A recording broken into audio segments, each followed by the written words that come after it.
it's so critical to say that sex is political, and that political work around social justice and economic justice, around sexual freedom, has to be framed in the context of the state we live in and the kind of global control of bodies. And that those are issues which often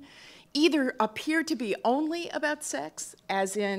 though it's a removed status and isn't somehow connected to everything else, or it's not visible in social justice work because it's considered frivolous. It's considered somehow not weighty enough to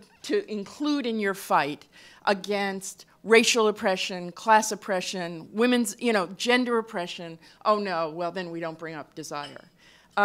For some of us who live at the center of inappropriate sexual desire and social change, such as Kenyon and myself, we are not willing to give up our bodies or our hopes and visions for social change in the erotic ways that we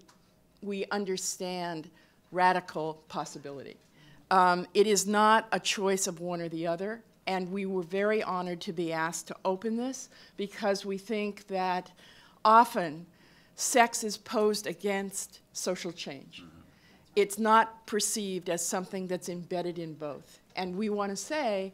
as the invited people here, that we feel acknowledged in that recognition and are bringing that as a conversation here, and